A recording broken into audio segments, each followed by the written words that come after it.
Mike Angelino Sports. Oh man, I'm gonna give you a flash from the past. I'm gonna give you a spill on one of the legends, one of boxing legends, one of boxing gods, Salvador Sanchez. Alright man, he reigned supreme from 1975 to 1983 when he mysteriously died from a car accident in Mexico.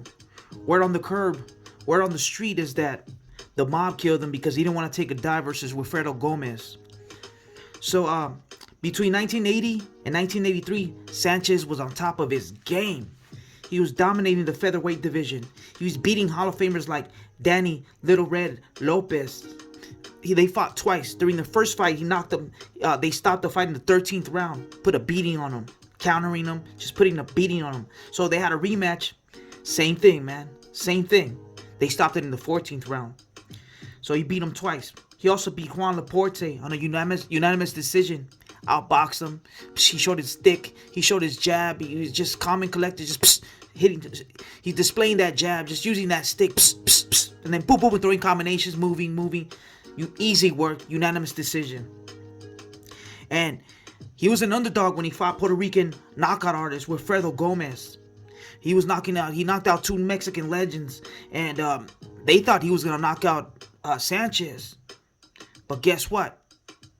Knocked him out, man. They stopped the fight. First round, boom, dropped him. Then throughout the fight, man, Wilfredo Gomez was landing some power shots. But, man, Sanchez had a chin. He was eating them, outboxing them. Boom, displaying inside game, outside game, rope game. Boom, and he dropped him in the 8th round, and they stopped the fight, man. Easy work, man. He destroyed him. And then he fought the best African fighter in the history of boxing, Asuma Nelson, also known as the Professor. Great fight, man. He had speed, he had IQ, man. They were going back and forth. It was a chess match, man. And Salvador Sanchez knocked him out. So they stopped the fight in the 15th round.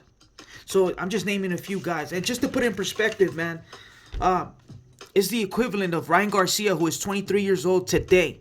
Imagine Ryan Garcia knocking out Tank Davis, just boom, boom, boom, knocking him out cold.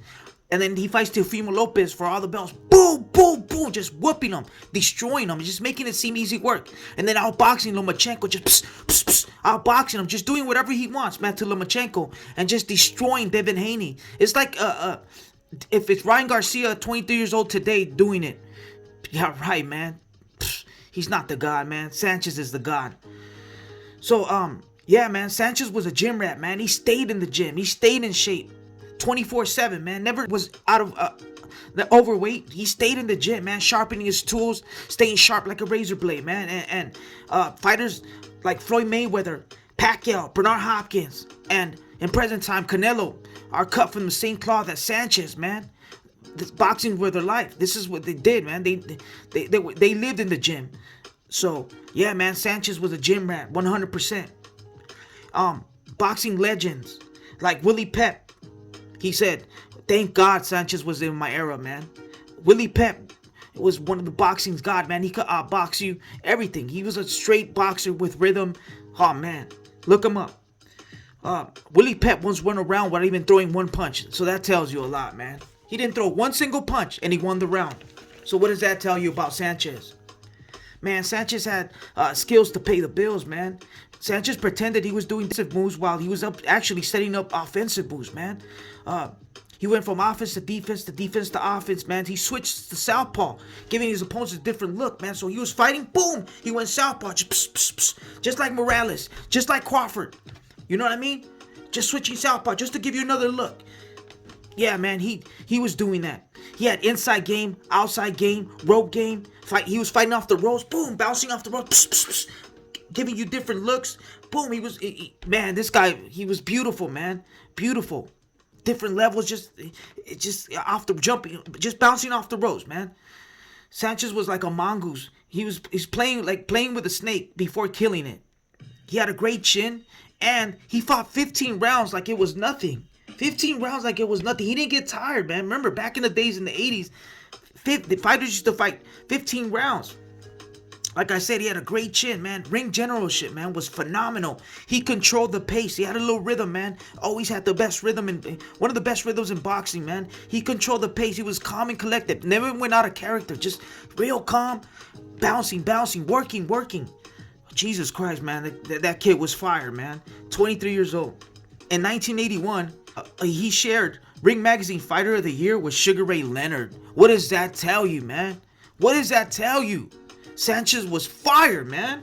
He shared Ring Magazine Fighter of the Year with Sugar Ray Leonard, man. It's like sharing the MVP with Michael Jordan, dude. Are you seriously kidding me? With Kobe, man. Come on, man. That kid was fire, man.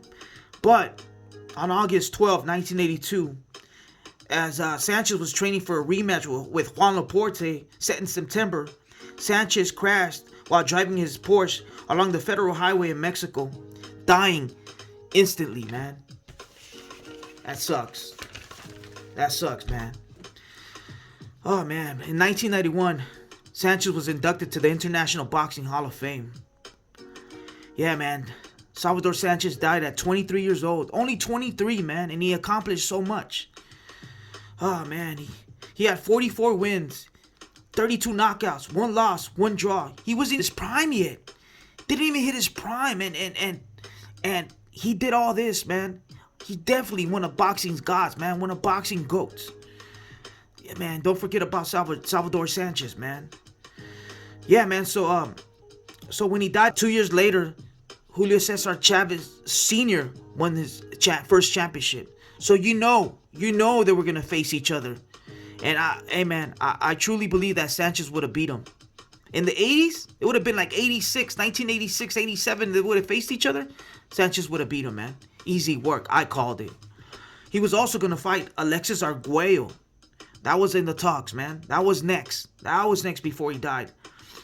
Edwin Chapo Rosario. He was going to fight Chapo Rosario. He was 17 years old, and Puerto Rico was saying, we got someone for you. He can't box better than you, but we got something for you, man. So it was a Puerto Rican versus Mexico rivalry, and Puerto Rico was hurting, man. Also, it depends how Sanchez would have grown in his body. He was 5'7", so if he would have grew, he would have gone up to like at least 135, 140, maybe 147. He would have faced Macho Camacho, Bobby Chacon, Sweepy Whitaker. He would have unified with Eusebio Pedrosa at featherweight. He was another WBA champion, and he didn't get a chance to unify for the belts, man. That was up next too. Plus rematches with Asuma Nelson and Wilfredo Gomez. Oh my God, man. Jesus Christ. What a tragedy, and Jesus Christ, man. He accomplished so much at only 23 years old, man. So, yeah, man, I'm gonna vow to always keep his name alive, man. Rest in peace to the boxing god, to one of the GOATs, Salvador Sanchez.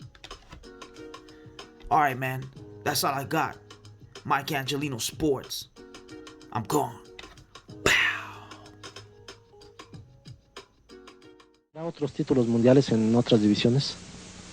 Sí, sí lo haré, porque mi meta es pelear con Alexis Arguello, y si hay oportunidad de pelear por el título ligero junior, también lo voy a hacer. ¿Considera que ha demostrado ser usted uno de los mejores campeones plumas en la historia de esta división? Bueno, creo que yo trato de demostrar, de hacer lo que dentro de mis posibilidades están arriba del ring, y el público que ve mis peleas, que está atento, puedo tener público en contra o público a favor, ellos son los que pueden responder esta pregunta.